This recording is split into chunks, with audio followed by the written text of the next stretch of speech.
He spent $10 million on a bride price to marry the goddess of his dreams. But right at the wedding, she pulled her childhood crush into a tight embrace. Her precious one true love. And just as everyone held their breath, waiting to see him become the biggest joke of the century, the ultimate laughingstock of love, he was the first one to start a slow clap. Wow, charging forward for the sake of true love, such commendable bravery, he thought. He suggested they go hold hands and play in traffic together. At this moment on stage, Chloe Vance faced the crowd with a pitiful, victimized expression, tearfully listing off all of his supposed crimes. Hearing the gossip from the guests below, he let out a deep, knowing smirk. This was exactly the dramatic scene he wanted. Right on cue, Father Vance stormed onto the stage from the audience, furiously scolding his own daughter. "You ungrateful little brat, what kind of nonsense are you spouting? Arthur treats you like royalty. Do you even deserve him?" Then, Father Vance whipped his head around, forcing a painfully fake, flattering smile. "My dear son-in-law, please don't take this to heart. Chloe had a little too much champagne. Whatever she's saying, just treat it like hot air." Hearing this, Arthur let out a cold chuckle. He glanced toward a dark corner of the hall and pointed at Tristan. "Is that so? Then didn't your family invite that guy?" Richard Vance followed his gaze and spotted Tristan. His brain practically short-circuited. "Sir, please listen to my explanation." But before he could finish, Chloe dramatically snatched the microphone and shrieked, "I invited him, so what? I love Tristan." "Is that a crime?" Arthur snorted. "Since you love him so much, why put him in the cheap seats by the restrooms? Bring him up here." Richard Vance caught the heavy sarcasm in his voice. Realizing the situation was spiraling, he tried to grab the mic, but Chloe dodged him and dropped a bomb that made every single guest's jaw hit the floor. "Today, I want to announce something. I, Chloe Vance, have only ever loved Tristan. He might not have a massive corporation behind him like the Sterling family, but he's built himself up from nothing to become an outstanding singer. He is more talented than Arthur.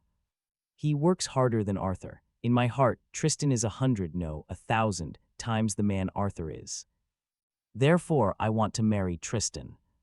Hearing this, Richard Vance's face drained of all color. "Chloe, are you insane? What kind of garbage are you talking about?" Yet, Chloe continued screaming until her voice cracked. "It's this bastard Arthur who used the Sterling family's money and power to tear Tristan and me apart." The entire audience stared in stunned silence. The Sterling family had just injected $30 million into the Vance Corporation, literally dragging them back from the brink of bankruptcy. And here she was, burning the bridge down while standing right on it. The Vance family members in the crowd turned whiter than sheets. Is this brat out of her mind? "If we offend the Sterlings, our family is toast. We just opened a new building material center. Does she want us to sleep on the streets?" Right in that beautiful moment of chaos, Arthur took the mic and addressed the crowd. "Miss Vance's spirit of abandoning all logic and basic decency for love is truly inspiring. I sincerely wish the two of you a lifetime of being together, so you don't ruin anyone else's lives." Hearing these words, Richard Vance's face turned sheet white. He scrambled to do damage control. "Arthur, my boy, it's not what you think, it's a prank." But Arthur cut him off. Cool as ice, he simply said, "No need to explain. You heard what she said. As her father, I'm sure you wouldn't force your precious daughter to marry a man she doesn't love, right?" Chloe looked at Arthur, completely shocked by his words. His attitude flipped so fast, let alone canceling the wedding on the spot. But then a wave of pure joy washed over her. This meant she could finally be with Tristan. Drunk on her own delusion, she turned to her father. "Dad, why are you begging him? I don't have to marry him. The world will still spin." Without Arthur Sterling, smack, Richard Vance delivered a furious, resounding slap to her face. "Apologize to Mr. Sterling right now. Tell him you were just making a stupid joke." Holding her cheek, Chloe stubbornly yelled, "I won't. I am the master of my own marriage." Arthur clapped his hands, laughing. "Exactly. Charge forward for love. I wish you nothing but happiness. Saying that, Arthur pulled his phone out and sent a single text. Richard Vance froze. He grabbed Arthur's arm, practically wailing, "No, Mr. Sterling, you can't do this. She was just joking. She actually loves you the most. This wedding can't be canceled." The second he finished speaking, his phone rang. "What? The Sterling Group is pulling all funding." His voice was so loud everyone, in a 10-foot radius, heard it crystal clear. Finally, a sliver of panic crept onto Chloe's face. "What is the meaning of this? Whether I like you or not is my business. Why are you taking your anger out on my family's company? You were the one who offered to invest. Do you have any business ethics?" Arthur just looked at her, genuinely amused. "You want to talk to me about business ethics? Sure. We can discuss it in court." Chloe was instantly rendered speechless, staring at him. Her expression was a messy cocktail of confusion and panic. Seeing her quiet, Arthur continued. "You're right, whether you like me or not is your business. But whether I fund your failing family or not is my business. From this moment on, we have absolutely nothing to do with each other." With that, he turned and walked gracefully toward the exit, glancing at Tristan on his way out. The guy spent the entire time cowering in the corner, not daring to stand up. Having lived two lives, Arthur knew this loser's personality all too well. In his past life, Tristan didn't dare accept Chloe's confession either. This life was no different. Chloe stared blankly at his retreating back, suddenly unsure how to end the drama she had started. She didn't like him. But if she lost the Sterling Group's investment, her family's cash flow would be instantly destroyed. She looked over at Tristan, who was busy doing his best impression of an ostrich, burying its head in the sand. "Tristan, why didn't you say anything? I threw everything away for you, and you didn't even say a single word. Are you even a man, Tristan?" Tristan stammered awkwardly. "It's not that I don't want to. You know how it is. My management company has a strict no-dating clause. If I get fired over this, all our hard work will go down the drain." Faced with this pathetic excuse, Chloe didn't realize that the very moment Arthur had stepped out of that hotel, the entire Sterling Group had already sprung into action. They didn't just pull all investments from the Vance Corporation, they aggressively dumped every single stock, no matter the price. The result, the Vance family had a collective heart attack. Companies that once bowed to them suddenly blew up their phones, all demanding to cancel their contracts. Right now, inside the Vance family mansion, it was a chaotic symphony of screaming and crying. "Chloe, you brainless idiot, is your skull filled with water?" an uncle shrieked. "You didn't want the heir to the Sterling Group, but you had to have some third-rate karaoke singer. Do you know how much money my construction business is about to lose? Richard, family or not. Your daughter's sheer stupidity just cost my household an absolute fortune. How will you ever pay us back?" Richard Vance could only swallow his pride, sitting in silence while his relatives absolutely roasted him alive. Beside him, Chloe's mother Margaret was so furious she looked ready to disown her own daughter, but facing the wrath of her entire family. Chloe just maintained this look of arrogant indifference. She had a degree in financial management from a top university, after all. She was 100% confident she could single-handedly save her family from total bankruptcy. Spoiler alert, she couldn't. Meanwhile, over at the Sterling household, the vibe was pure peace, love, and positivity. Our protagonist walked straight up to his parents and dropped to his knees hard. "Mom, Dad, I was foolish. I am so sorry for making you worry." In his previous life, because he was a massive simp chasing Chloe, he fought with his parents relentlessly, almost cutting ties for good. Seeing him snap out of his delusion, the two elders were completely overjoyed. Henry Sterling laughed out loud. "You little punk, I told you a long time ago that Vance girl was never worthy of you. If you want a wife, you have your pick of anyone in this entire city." Our hero smiled faintly. "Let's just drop it. I'm not in the mood for romance. Tomorrow, I'm going to work at the company, reborn into this life, armed with the knowledge of global economic trends for the next 8 years. Taking the Sterling Group to staggering new heights would be an absolute cakewalk. But more importantly, he planned to drag out the shadowy figures who pushed his family into a fatal crisis in his past life. 3 days passed in the blink of an eye. Tristan thought the storm had blown over, but recently he'd noticed a car following him everywhere. At first, he just assumed it was paparazzi trying to dig up some dirt. But on closer inspection, holy crap, it was a multi-million-dollar Pagani. What kind of tabloid reporter drives a Pagani? Tristan's paranoia spiked. The Sterling family, they want me dead. It all made sense to him. The Sterlings were top-tier elites. In their eyes, a small-time singer like him was basically an insect to be crushed. Terrified, he immediately called Chloe for help. At this very moment, Chloe was walking out of a jewelry store.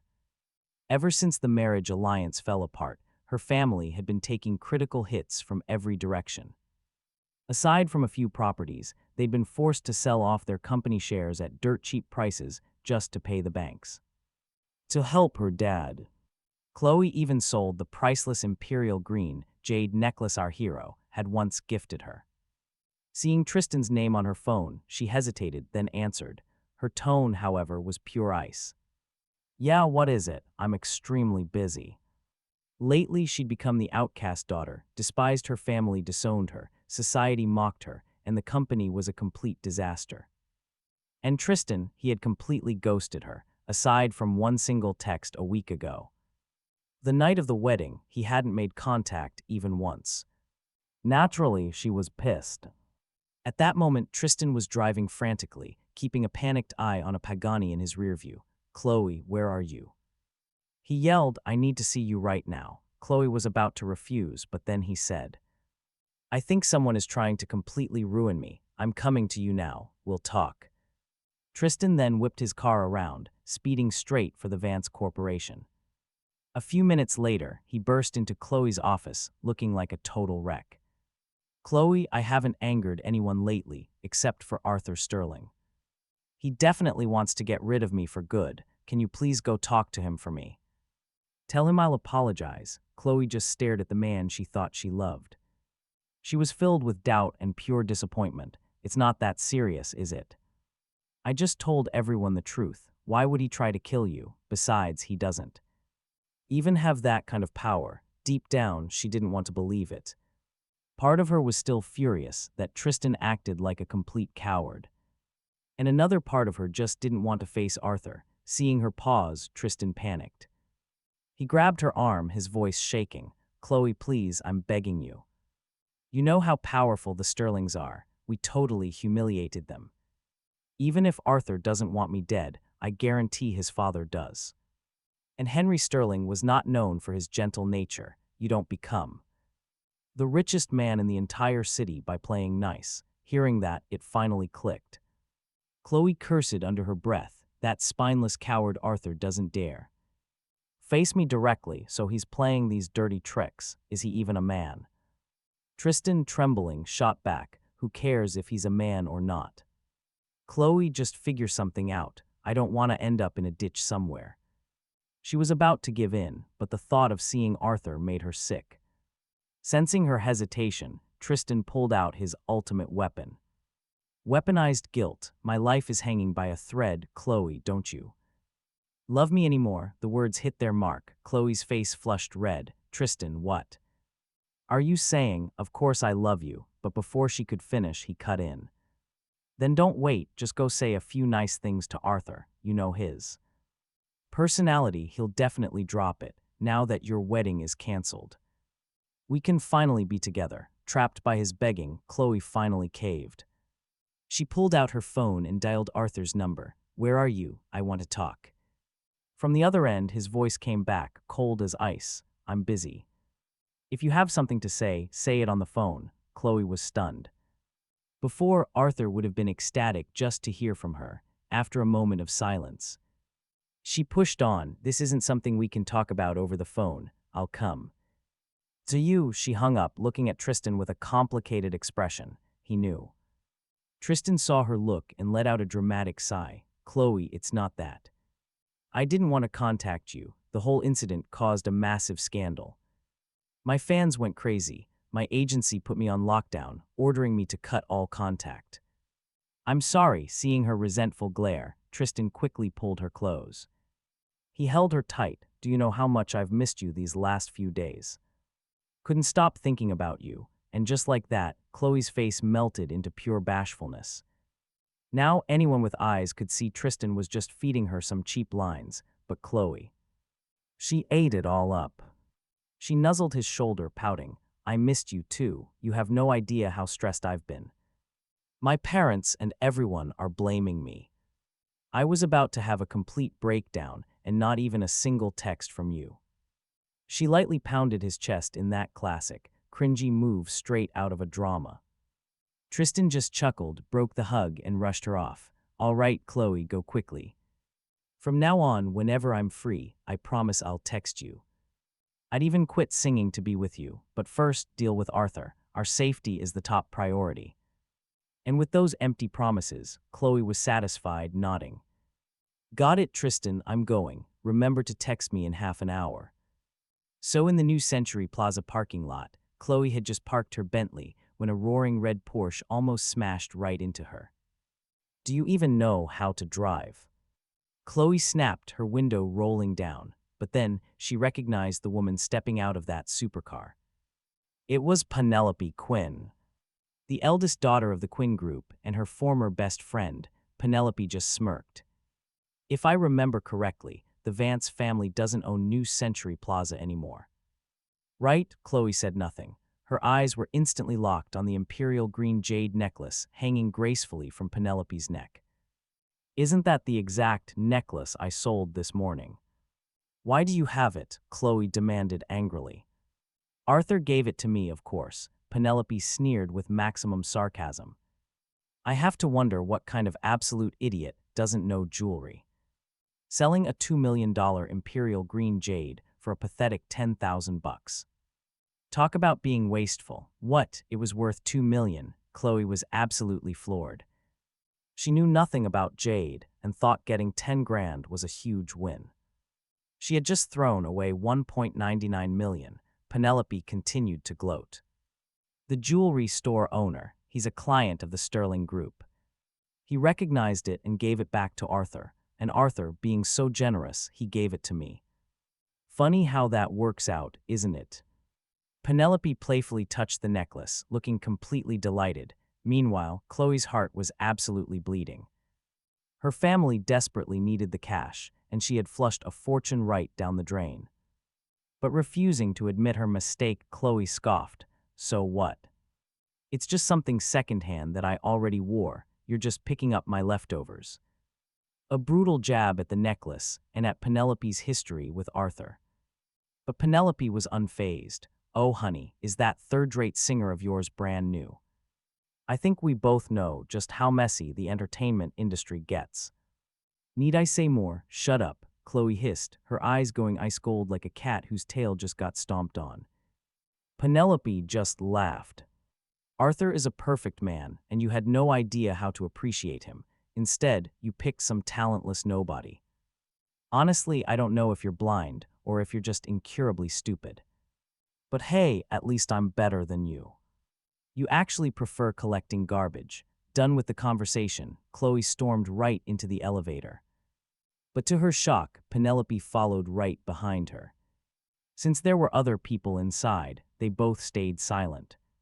But the second those doors opened, Chloe realized Penelope was still tailing her. Was she also here to see Arthur? Penelope ignored her, scanning the luxurious restaurant until she spotted him. There Arthur sat by the window, admiring the city skyline. Arthur. Penelope called out with a smile. Chloe watched in disbelief. He moved on that fast. So all his devotion was completely fake. Thank goodness she found out early. Arthur, thank you so much for this necklace. I love it. Penelope practically threw herself into the seat beside him, leaning heavily against his arm. She grabbed the menu. Let me treat you today as thanks. He replied coolly, order whatever you want. Arthur kept staring out the window, not even giving Penelope a second glance. Seeing that he hadn't even looked at her once, Chloe gritted her teeth. Penelope smirked, pressing even closer to him like glue. She practically shoved herself against his arm and whined, "Arthur, I think someone is looking for you." "You talk too much," Chloe snapped, glaring at Penelope before turning her hostile gaze on Arthur. "What is the meaning of this? I came here to talk business, and you brought her here as a third wheel. Are you trying to make me jealous, to prove you don't lack women?" Arthur's face remained entirely neutral. He didn't even blink. "Actually, Penelope made the reservation first. You called afterward. I just figured I would see you while I was eating." He couldn't even be bothered to explain further. Penelope giggled. "You're absolutely right, Chloe. My Arthur certainly doesn't lack for women. He can have any type he wants, but saying he's doing this to make you jealous. Honey, you're delusional. Look at him. Does he even care that you're breathing the same air as him?" Chloe was practically short-circuiting with rage. Her defenses were completely shattered because it was the truth. Arthur hadn't looked at her a single time. Yet he let Penelope hang off him like an expensive accessory. "You trash panda," Chloe cursed. Penelope just rolled her eyes. "If you have something to say, spit it out and get lost. Don't interrupt my romantic date with Arthur." Romantic date. The harsh truth finally hit Chloe. Arthur was on a date with Penelope. She only got to meet him by crashing their time. In the past, if she called, he would come running like a loyal dog. Now he wouldn't even look at her. He was even speaking to her through Penelope. Chloe forcefully swallowed her pride, demanding, "Arthur, are you having someone tail Tristan?" He finally pulled his gaze from the window to look at her. His voice was deadpan. "If you're here to beg for your little boy toy, you can leave." Penelope, clearly enjoying the drama, mocked her. "Wow, Ms. Vance, your family is on the verge of bankruptcy, yet you're still obsessing over that pretty boy loser. What is his singing going to magically fix your family's finances?" "Mind your own business," Chloe snapped at Penelope, then turned back to Arthur. "If you dare lay a finger on Tristan, I will never forgive you." Penelope scoffed loudly. "Ooh, I'm shaking. Who do you think you are, talking to Arthur like that?" Chloe fired back, "And my conversation with Arthur has nothing to do with you." "Get out of the way," Penelope smirked triumphantly. "Didn't you know? Arthur transferred all the resources and investments he used to give the Vance family over to the Quinn family. Oh, and that abandoned real estate. That little project your family owned, we bought it for pennies on the dollar. Once we develop it, we'll easily clear 20 million. Penelope, you are nothing but an opportunistic vulture." Penelope wasn't one for taking insults. She stood, and a sharp slap echoed through the room, landing right across Chloe's face. Penelope, a half-head taller than her rival, looked down with absolute, cutting disdain. "Your family is completely finished, Chloe. Stop pretending you're some high-end mighty princess.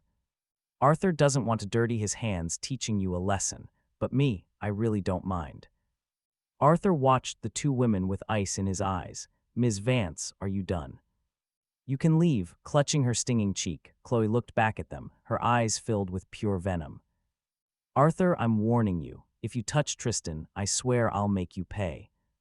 "A stray dog barking so loudly. Pathetic," Penelope sneered.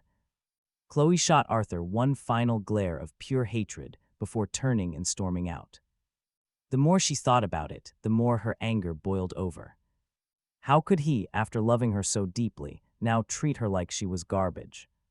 He even handed her family's fortune over to the Quinn family. Just then, her phone rang. It was Tristan. "Hello, Chloe.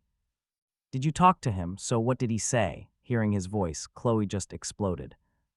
"Is your own skin all you ever care about? Did you even think to ask if I'm okay? Do you have any idea what I just went through?" Tristan froze on the line, then quickly changed his tune, laughing nervously. "He didn't do anything to you, right?" Frustrated and utterly drained, Chloe gave him the short version. "He's busy with Penelope, but I doubt he's the one targeting you. I have other problems." "Goodbye." "Wait, Chloe. If it's not Arthur, could it be his dad, Henry?" Tristan was practically trembling with fear. "Arthur might not want to silence me, but his dad is ruthless. Can't you just tell me to get out of town for a bit?" To go hide, the Sterlings aren't powerful enough to find me across the whole country, are they? Chloe had heard enough. She slammed the end call button and angrily threw her phone into her designer bag. It was finally dawning on her. Tristan didn't care about her in the slightest. Because of his paranoia, she had to swallow her pride and take a slap from Penelope, and all he cared about was saving himself. When she got home, Margaret Vance rushed right up to her. "Chloe, I heard you met Arthur. How did things go? Did you finally apologize?" This hit a very raw nerve.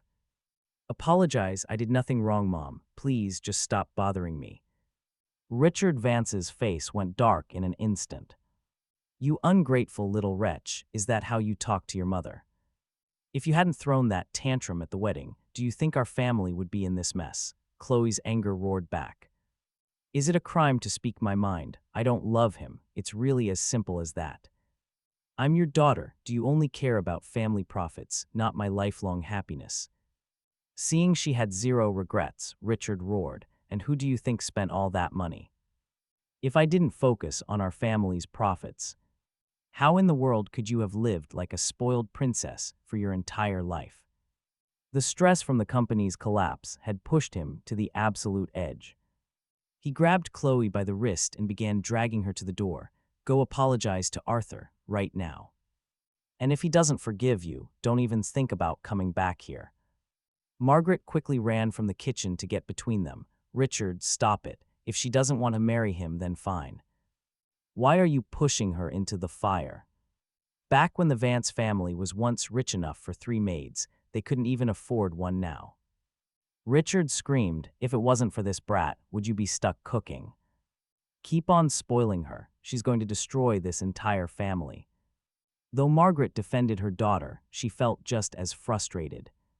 She took Chloe to her room for a reality check. "Chloe, your dad is just stressed. Even if you don't love Arthur, the Sterling family can give us a life of security. I get that you like that singer, but what can he really offer you? Love alone isn't enough for a woman to survive. We need money, too. You've dated Tristan all this time. Has he ever given you one single thing of value?" How could Chloe not see it? Her days were spent in corporate chaos. Her evenings were spent begging for Tristan. Her nights were spent getting yelled at. Faced with her mother's gentle logic, she finally collapsed into tears. "Mom, it hurts so much. I was so stupid to think love could win over money. You were right all along. Choosing someone who can provide is what's important." Margaret sighed. Chloe wiped her tears and sobbed, "But Arthur, he already has someone. He even gave the imperial green jade necklace he bought for me to another woman. What's the point of apologizing now? He moved on just like that." "It's just a necklace," Margaret reasoned. "To Arthur, that's probably nothing. But that necklace was worth $2 million. What, $2 million? Margaret nearly had a heart attack. "Then what are you waiting for? Go get it back. Forget 2 million. Even 20,000 would solve most of our problems right now. Plus, Arthur gave it to you. You can't just let someone else have a gift." Chloe looked incredibly guilty and muttered something under her breath. I sold it, and the jewelry store owner already returned it." "You sold it for how much?" her mother pressed. For 10,000. I didn't know anything about jade. The owner said it was only worth that." Margaret's face went completely black. She couldn't hold back her fury.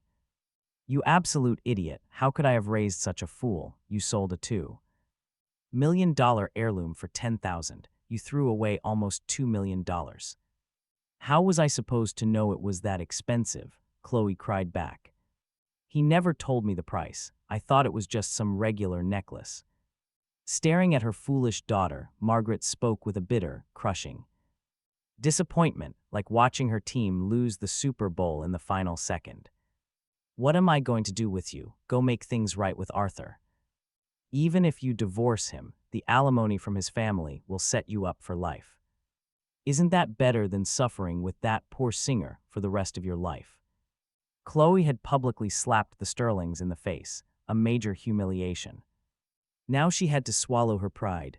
"I'm not going," she pouted, her resolve crumbling.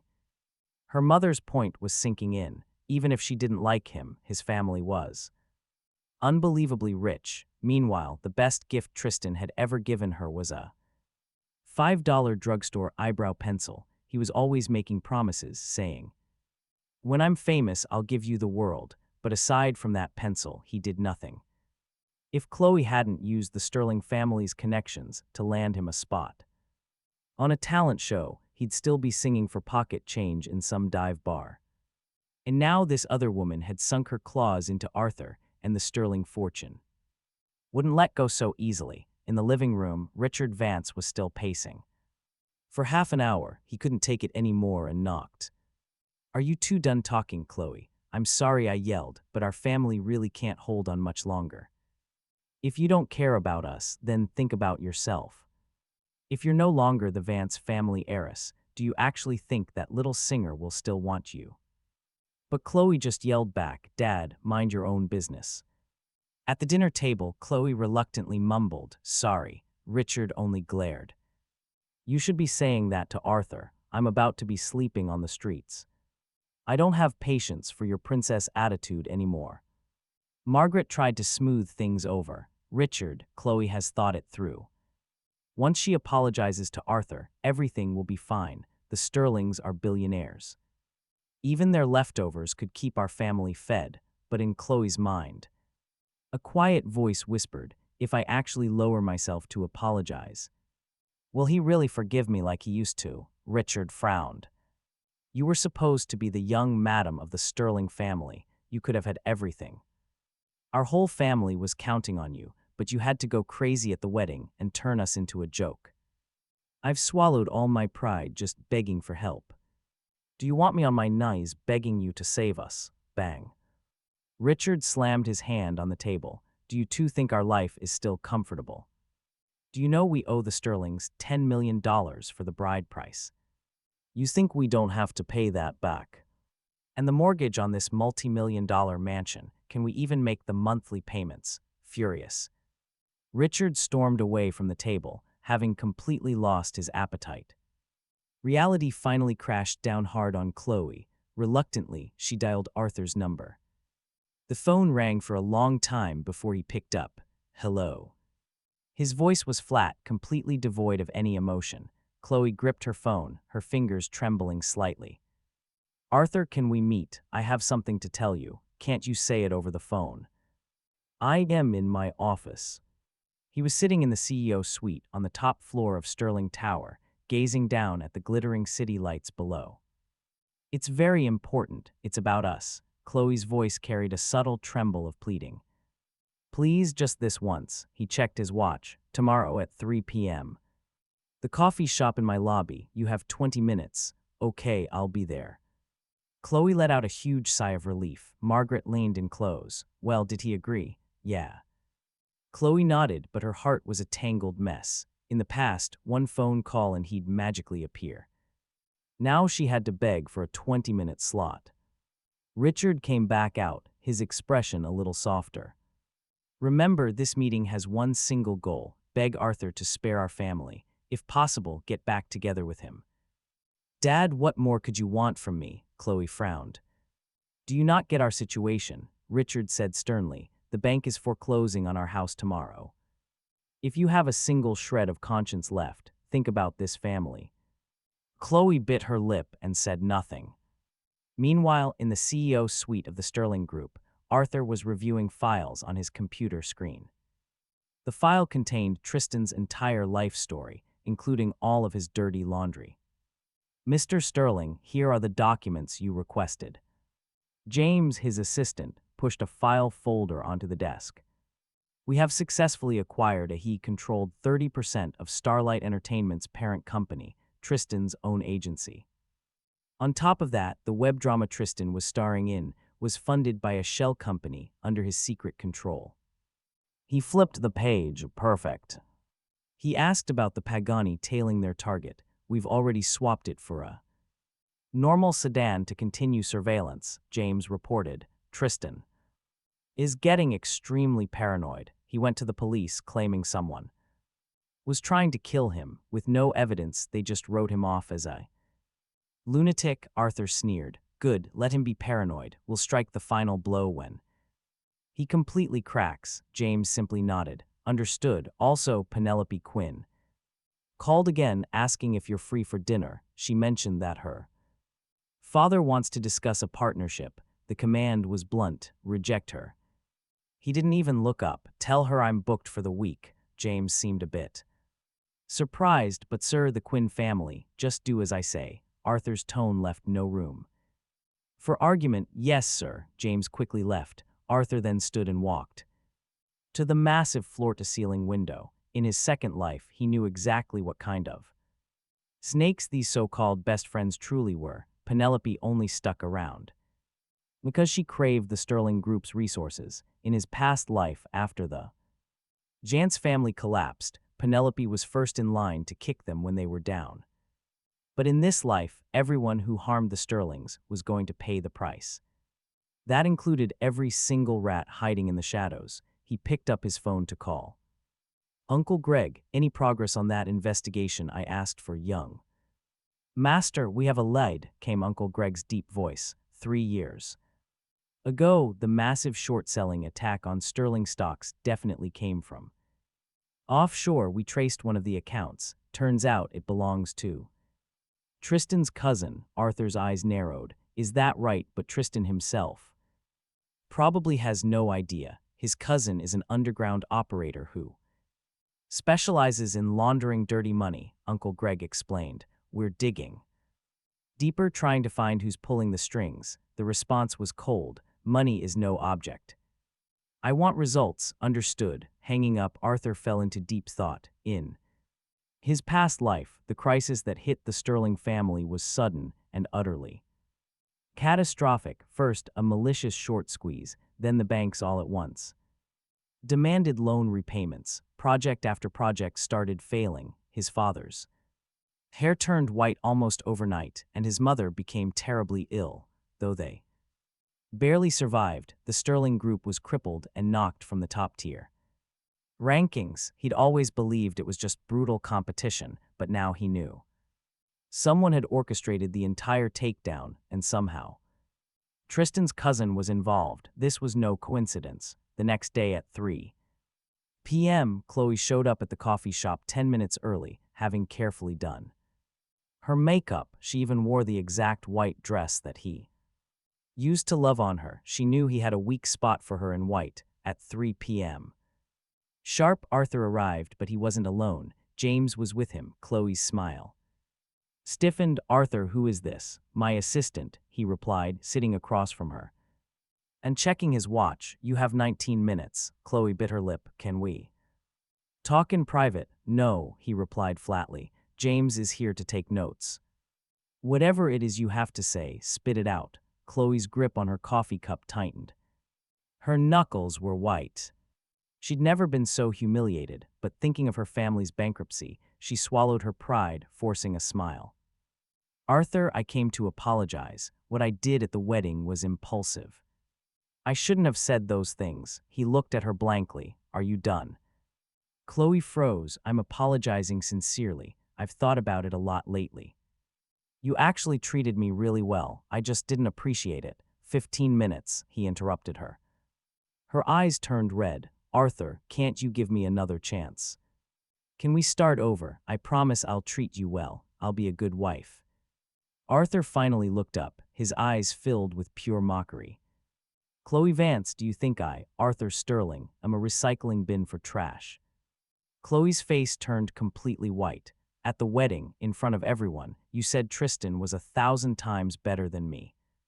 Now that your family is broke, your true love suddenly takes a U-turn right back to me. Do you think I'm stupid, or do you think the Sterling family is easy to bully? No, that's not it, Chloe panicked. I realized I was wrong. I love you. I was just blinded by Tristan. He gave her a smile that didn't reach his eyes. Chloe, how much is your love worth? You sold a $2 million necklace without batting an eye. Now that you're bankrupt, your love for me miraculously regenerates. Fascinating. Chloe was speechless. He stood up. Time's up. James, let's go. Wait. Chloe grabbed his sleeve, tears finally falling. Arthur, please, even if you don't forgive me, please spare the Vance Corporation. My parents are old. They can't handle this. He shook her off. The life and death of your company has nothing to do with me. You pushed your own family off the cliff. If you hadn't pulled your funding, if you hadn't shorted our stocks, this wouldn't have happened, she screamed, losing control. He turned around, staring at her with eyes like glaciers. Get this straight in your head. You publicly humiliated the Sterlings. You tore up the marriage contract first. Withdrawing our funds was a standard business decision. As for your other partners dropping you, do you think they did it because they feared me?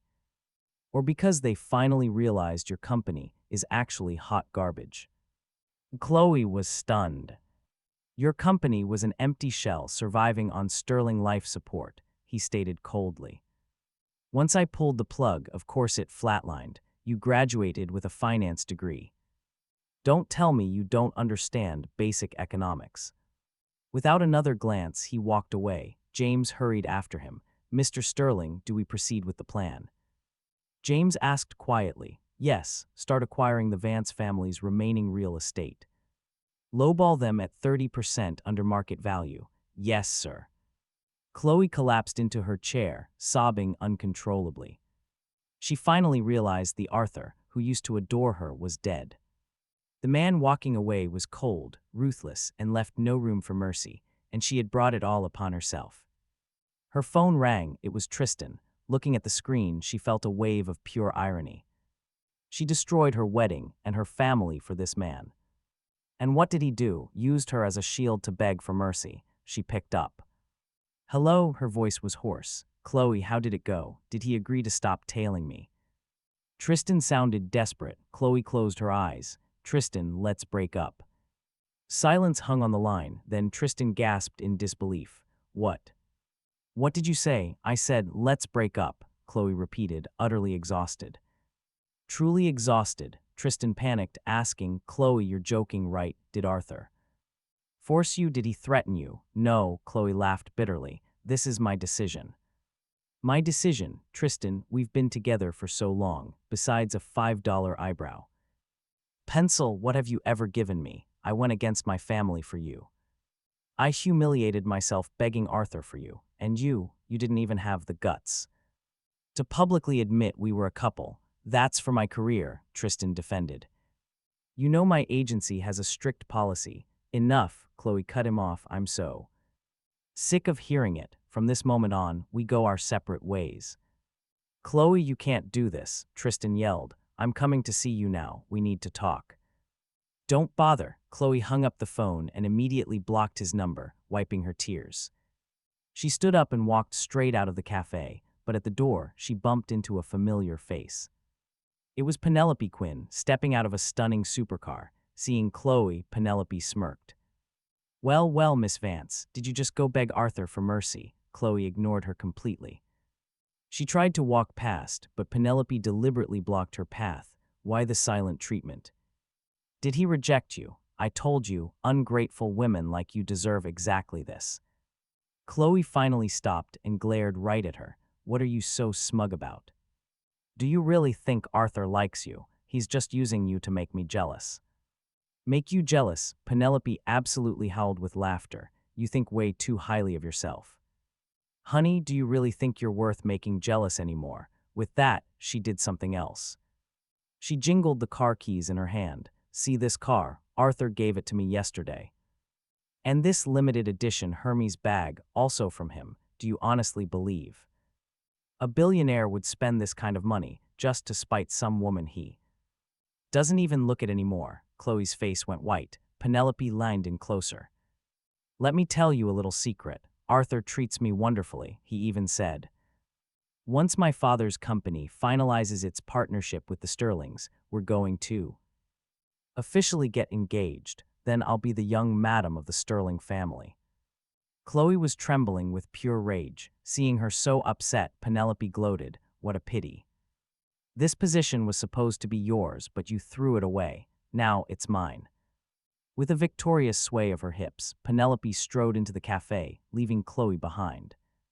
She stood frozen right there on the sidewalk, her fingernails digging deep into her palms. Humiliation, anger, regret, a toxic cocktail of emotions nearly suffocated her right there. She had to call her dad. "Dad, I met with him, and he started. "Will he help us?" Richard asked urgently. "No," Chloe whispered back. "He refused." A long silence followed. Then Richard's defeated voice came through the line. "Come home. Pack your things, we are filing for bankruptcy." Tears just streamed down Chloe's face. "Dad, I'm so sorry. It's fate," Richard sighed. "I'm useless, I couldn't protect. The family business, don't blame yourself. We'll move into your grandmother's old house." In the slums, after hanging up, Chloe just stood there, lost in the middle of the crowd. The street was bustling, but for the first time, she truly understood utter despair. 3 days after that, Vance Corporation officially went under, declaring bankruptcy. Every single one of their assets was seized and immediately put up for auction. This included their massive, luxurious mansion. "I attended the auction myself, Mr. Sterling."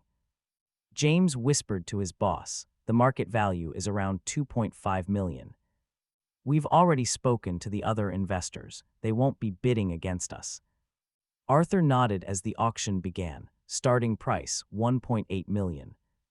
A few dummy bidders raised their paddles just to get the ball rolling.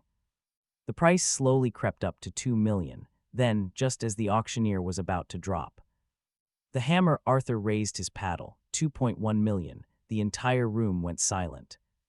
Everyone stared at him. The auctioneer blinked, stunned, before he finally recovered. 2.1 million going once, twice, then another voice shouted, 2.2 million.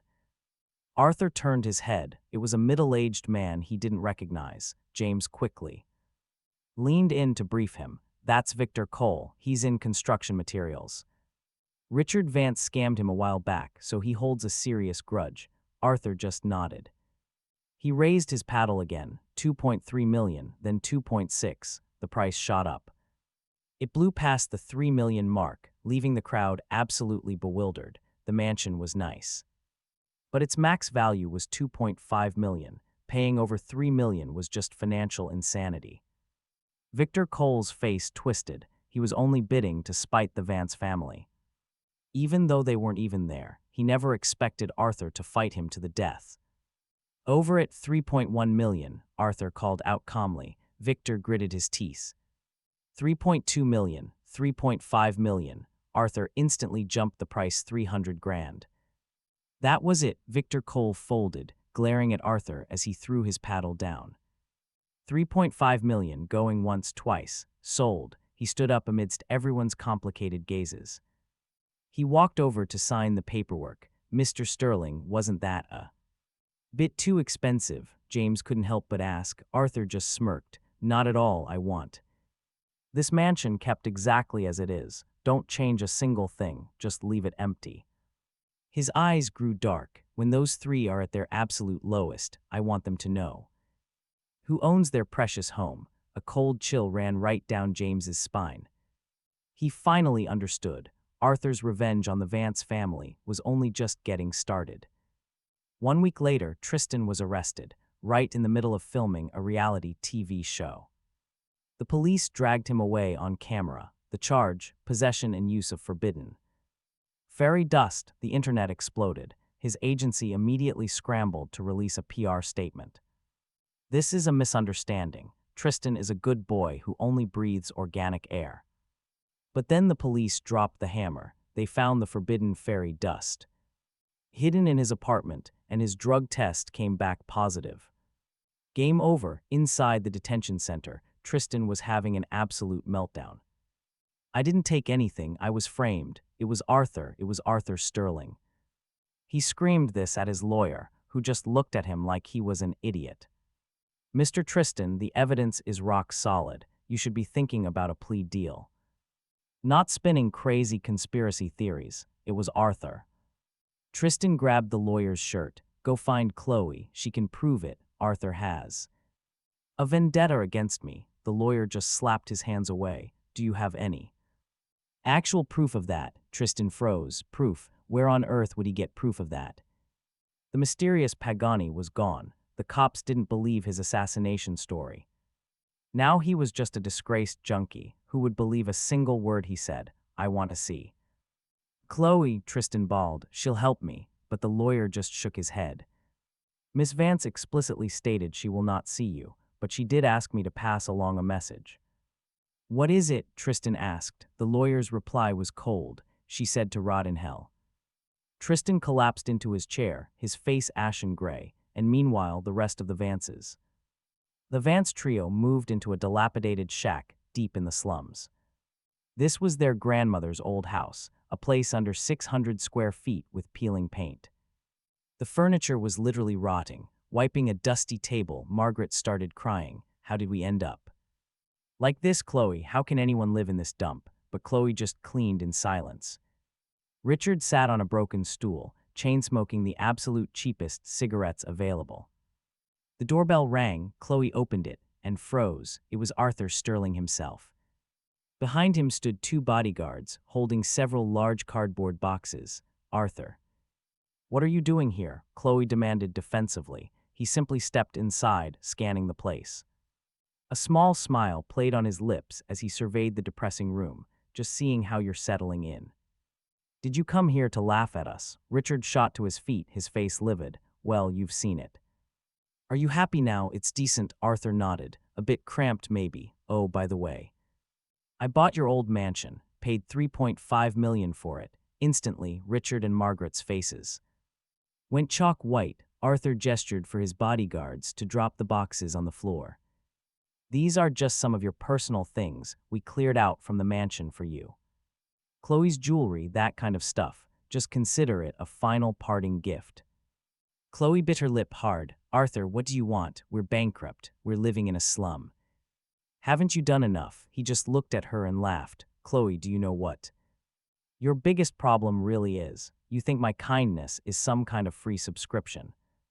I treated you well, so you started feeling entitled to it, but now your free trial has expired, so you think I've changed, that I'm cruel, but you never once stopped to ask yourself, did you ever actually deserve that premium treatment? Chloe opened her mouth to argue, but no words came out. Anyway, he added, aside from the delivery, I have some news.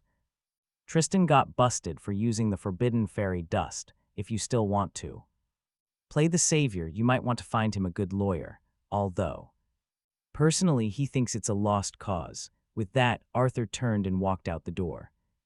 It clicked shut. Chloe just stared at it. Suddenly, she started to laugh, wildly. Laughing until tears streamed right down her face, but when she wiped them away, her eyes turned frighteningly cold. She walked to the window, watching his car drive away. Her fists clenched at her sides. Arthur Sterling, I will remember this humiliation.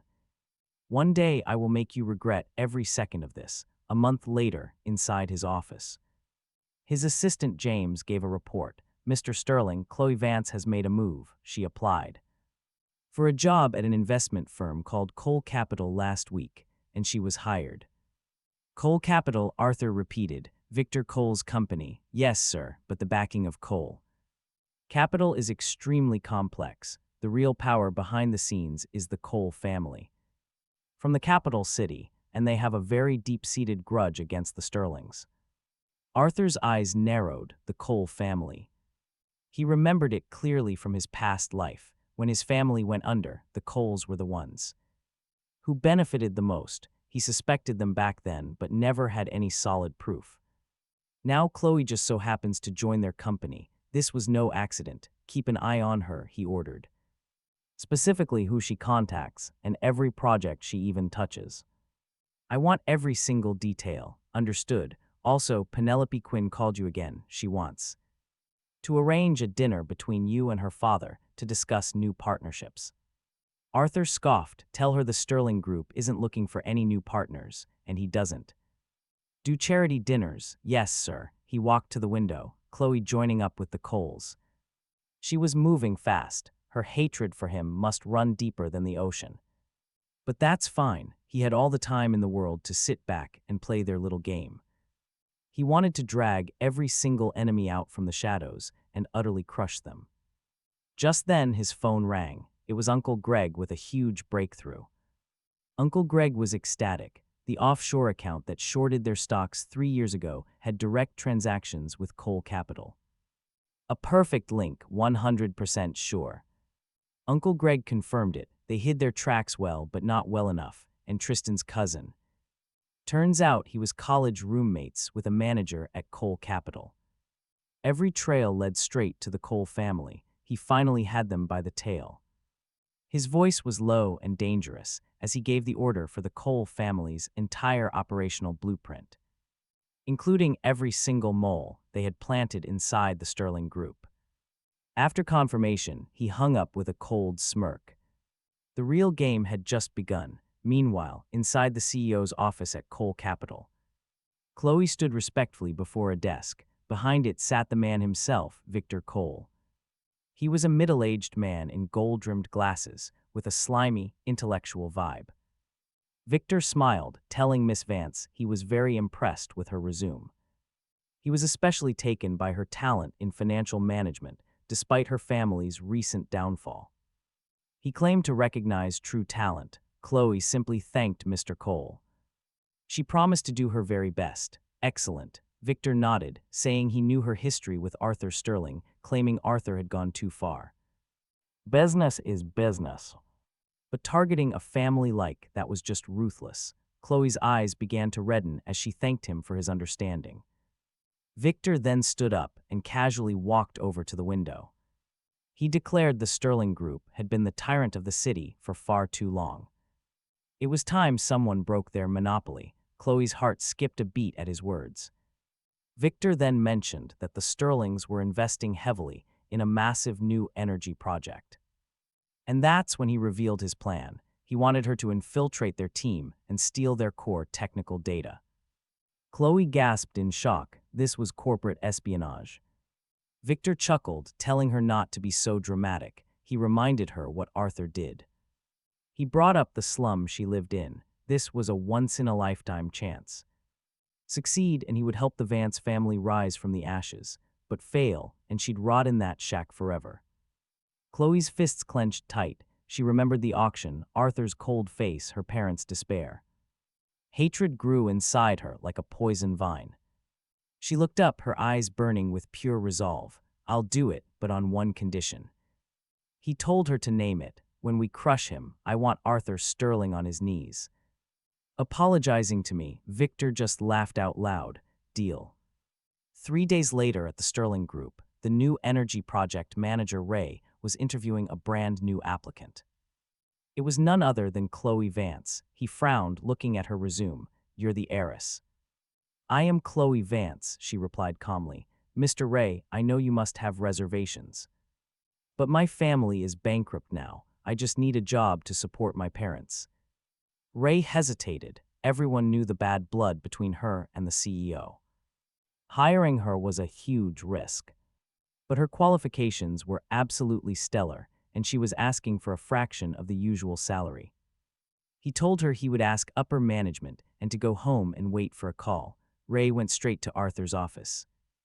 Mr. Sterling, Chloe Vance has applied for a job in the new energy team. Arthur looked up, feigning complete surprise, and then he asked, What do you think? Then he smiled. Hire her. Ray was stunned. Sir, are you sure? Put her in a low-level administrative role, Arthur instructed, and pay her 80% of the market salary. If model, just let her work. After Ray left, James asked me, Mr. Sterling, why? She's so obviously a spy, he said. I know, I smirked. You need bait to catch. A fish, Chloe, she's the bait. I'm using her to sink the entire Cole family. James's eyes went wide. Genius, but what if she manages to steal the real data? I tapped my desk, calm. Everything was going exactly like in my previous life. In that life, I hired her because I loved her, and she stole everything from me. Her betrayal nearly destroyed my family. This time, she was getting a ticking time bomb. A week passed. Chloe officially began working at Sterling Group, starting at the bottom. A lowly clerk, her job, boring, printing papers, taking meeting notes. But she endured it all. This was step one of her little revenge plot. Then one day, after work, she coincidentally ran into me in the elevator, just the two of us. I didn't give her a single glance, treating her like she was invisible. Chloe gripped her bag. Arthur, she began, I know I was wrong. I just want a job to earn a living. I hope you won't make things hard for me. I gave her a polite, cold smile. Of course not. I don't mix personal feelings with business. Just do your work. And don't get distracted. Thank you, Mr. Sterling, she said, lowering her head. She hid her face, but I knew she was furious. How dare I treat her like a stranger? She was probably thinking, just wait until I take your data, then we'll see who's arrogant. That very night, Chloe met with Victor Cole at a high-end club. How's it going? Victor asked. I'm in, Chloe replied, but my position is too low for any core data. Arthur's too cautious, she said. No problem, Victor replied, handing her a tiny USB. Plug this into any project department computer. It's got a hidden program, he explained. It lets me download data remotely. Chloe's hands trembled when she took it. Taking it was a felony, but I'm sure thinking of my face made her grit her teeth. I'll do it, she promised. A few days later, Chloe slipped away during her lunch break. She found an empty office and plugged the USB into a terminal. 2 minutes. Her heart was probably pounding like a drum, but no one saw her. A week later, Victor called. We have the data. Come and get your reward. They met up at a cafe. Victor slid a bank card to her. 500,000, and that's just the down payment. Crush Sterling and you'll get a bigger payday. Chloe grabbed the card. $500,000, enough to change her family's life, but she knew. She knew there was no turning back now. What's next? She asked. Stay put. Stay inside Sterling Group as our spy, Victor ordered, when we finally make our move. Arthur won't have time to even suspect you, but of course, little did she know. In the corner of that same cafe, a man in a baseball cap was watching everything. He recorded their entire transaction on a hidden camera, back in my office. James played the clip for me. Mr. Sterling, exactly as you predicted, she met him. She met with Victor Cole. Here's the proof of their little transaction. I watched the footage with cold, empty eyes. Did the tech team finish the fake data? Yes, James said, grinning. It looks completely real, but the core engineering is totally flawed. If the Cole family tries to build a product using this stuff, it will be a catastrophic failure. Perfect. Tell our German partners it's time. We can start the real negotiations now. This stays completely secret. Yes, sir. James practically skipped out of my office. I just stared out the window. Victor Cole, Chloe Vance, you think you're playing 4D chess, but you're just pawns. Pawns on his board. Just 1 week later, Cole Capital aggressively announced their entry into the new energy sector, unveiling a brand new product. One that looked suspiciously identical to Sterling Group's most anticipated project. The industry was stunned. Everyone knew Cole Capital was ripping Sterling Group off, but the Cole family shamelessly launched a massive marketing campaign anyway. Claiming their tech was superior and 30% cheaper, Sterling Group's stock plummeted. The board of directors called an emergency meeting. Mr. Sterling, the Cole family is declaring open war. An angry director shouted out. Their product is a complete carbon copy of ours. We have a mole. We must investigate. He sat at the head of the table, looking perfectly calm. Everyone, relax. He gestured to James, who dimmed the lights, and played a video of Chloe plugging in a USB drive and getting paid by Victor Cole. Chloe Vance, a director, gasped. Isn't she? Yes. She's the corporate spy planted by the Cole family, he said. But the data she stole was a decoy we prepared specifically for her. The room went dead silent for 3 seconds before it erupted in laughter. Brilliant, Mr. Sterling, you are a genius. They think they stole the Holy Grail, but they just bought a ticket for the Titanic. He raised a hand to quiet them. They will now manufacture their product based on that flawed data. Once it hits the market, fatal design flaws will trigger mass recalls. Not only will they lose their entire investment, but they'll be drowning in class action lawsuits. Meanwhile, we've secretly secured an exclusive patent deal with our German partners. The more Cole Capital blades, the richer we get. A thunderous round of applause exploded through the boardroom. The directors looked at him with absolute newfound reverence. The young heir of the Sterling family was far more ruthless and brilliant than any of them had ever imagined. 2 months later, Cole Capital's new energy product finally hit the market. Victor Cole hosted a massive, flashy press conference. Our product will revolutionize the entire industry. Superior tech, lower cost. Sitting in the audience, Chloe felt a strange mix of anxiety and relief. She had helped make all this happen. Soon she'd get her millions and her revenge, but that victory lap lasted exactly 1 week. Soon the complaints came flooding in. The battery drains in half the advertised time. The charging port overheats. It's a fire hazard. My car broke down in 3 days. The customer service hotlines literally crashed. Social media became a bloodbath of negative reviews. Victor Cole panicked. He ordered his engineers to inspect the product. The result, the core technology they acquired, was fundamentally, completely broken.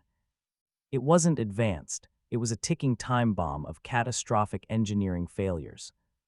How is this possible? Victor screamed, his face deathly pale. We copied Sterling's exact blueprints. Then reality hit him like a freight train. Chloe Vance, that trash. She gave me fake data. He immediately called Chloe, but her phone was already unreachable. Chloe had seen the news. She knew she was dead meat. She packed a suitcase, ready to flee the city. But the very moment she stepped out of her cheap motel, 2 burly men grabbed her and threw her into a black van. She was dragged to an abandoned warehouse in the suburbs. Victor Cole was waiting for her, his face twisted in psychotic rage. Chloe, you got a lot of nerve, Victor snarled, stepping closer to her. You dared to scam me with fake data. Mr. Cole, I didn't know, Chloe cried, trembling. I swear I didn't know it was fake. Didn't know, Victor sneered. Arthur Sterling is a shark, did you honestly?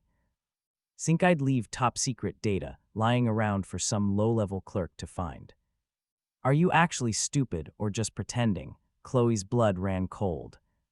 And just like that, the truth dawned on her. This was a trap from the start. Arthur hired her for one reason, to feed fake data straight to Cole Capital. She was just a puppet dancing on his strings. Arthur, you ruthless bastard, she muttered. Save your breath, Victor growled, because of your little mistake. My company is losing billions. How are you going to pay me back for that? I don't have any money, Chloe sobbed. Please, just spare me. Find the money, Victor laughed. You have nothing. Be a good girl now. And maybe I'll go easy on you. He reached out to touch her face. Don't touch me, Chloe shoved him away. Feisty, I like it, Victor spat. Lock her in the back room. Let's see how long she lasts without food or water. The goons dragged her into a windowless room and slammed the door shut. Chloe collapsed on the dirty floor, crying hysterically. She regretted everything. If she hadn't ruined that wedding, she'd be Arthur's beloved wife right now. 3 days later, in Arthur's office, James gave his report. Mr. Sterling. Cole Capital's products are being recalled. Victor Cole is bankrupt and running from creditors.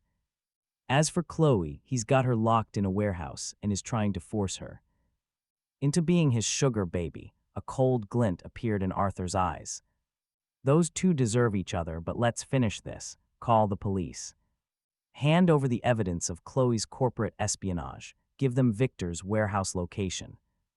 Tell them he's holding a hostage. Yes, sir, I'll prep the car immediately. Do you want to go to the scene? Arthur replied, let's watch the finale. That night, police sirens wailed outside the warehouse. SWAT teams swarmed the building. They kicked down the doors. Nobody move. The goons were subdued in seconds. An officer found Chloe locked in the back and brought her out in handcuffs. As they escorted her to a police cruiser, she saw him. He was standing by. A black SUV talking calmly to the police captain. Arthur, Chloe gasped out. You came to save me. Don't flatter yourself, he said, his voice flat. Did you really think Victor would let you live? I just didn't want your blood staining my conscience. Besides, you need to answer for your own crimes. And then Chloe understood. You knew I was stealing the data. You set this trap. To completely destroy the Cole family, a small smirk played on his lips. I told you, Chloe, as long as you did your job, I would leave you alone. But you couldn't help yourself, could you? When you broke off the engagement, I pulled my investment. I didn't attack your family, the free market did, but what did you do? You conspired with my enemy to steal my tech. Do you have any shame at all? Chloe hung her head, tears pouring down her dirty face. I'm sorry, Arthur, so sorry. I know I was wrong. Apologies are useless now, he said, turning his back on her. Tell the police everything, how Victor bribed you, how he planned the theft, and how he kidnapped you. It might get you a lighter sentence. Remember, your parents still need you. He opened his car door to leave.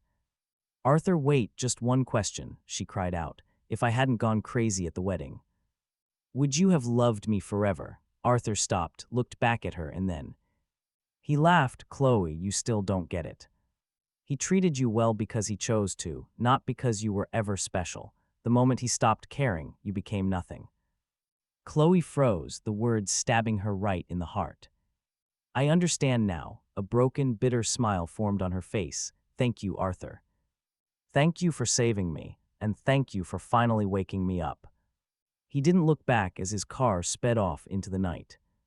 Chloe just collapsed to her knees, sobbing uncontrollably. She had lost absolutely everything. 1 week later, Cole Capital was raided by the authorities, hit with massive lawsuits and criminal charges.